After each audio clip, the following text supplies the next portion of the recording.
Welcome to the Mindful Cranks. As a therapist, are your clients doing mindfulness-based practices in your clinical counseling work? Do you recommend that? Since you know these issues, I'm wondering... Yes.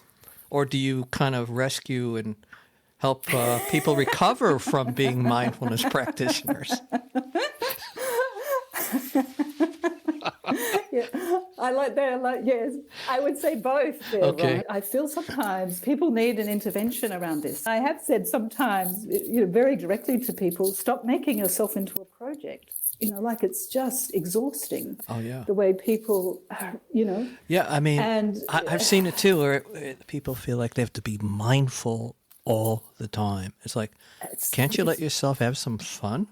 What you touched on, that this quest is seen as some private, personal, individualistic journey. Yeah, I think here in America, I think this is very deep-seated cultural expectation that people do see happiness as something that you pursue as your kind of private, individual, personal journey. And now the mindfulness movement, one person on their own just trying to think better thoughts and to try and make themselves become happier. There is an Orwellian quality of doublespeak to the idea of wellness, in that it is, to a large degree, the shiny rebranding of suffering. This is a suffering to which quick fixes can be marketed. They remove not just non-attachment, but any sense of a higher ethics. And the counterculture was very strong on ethics. I mean, it was really about the transformation of society. This is a podcast series that covers all aspects of mindfulness, in particular, the development of the mindfulness industry over the past decade. But it also looks at the origins of mindfulness in Buddhism and how it relates to the Dharma.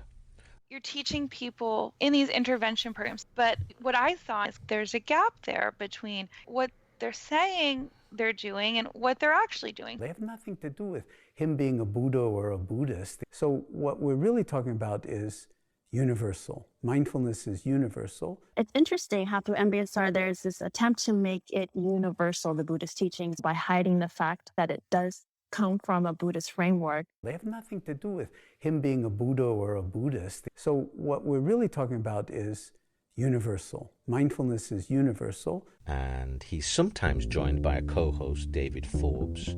Hi, I'm David Forbes. The discussions he broadcasts are always intelligent and interesting brain food. Buddhists who are drawn to scientific discourse will often say things like, well, when you practice mindfulness, you change your brain or you train your brain.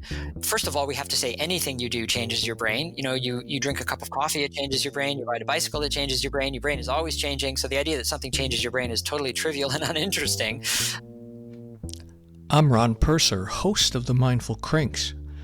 I've been talking with some of the smartest people I know, asking them critical questions regarding the mindfulness industry, the wellness and happiness industry, and the challenges facing Buddhism as it makes its way into a Western capitalist society.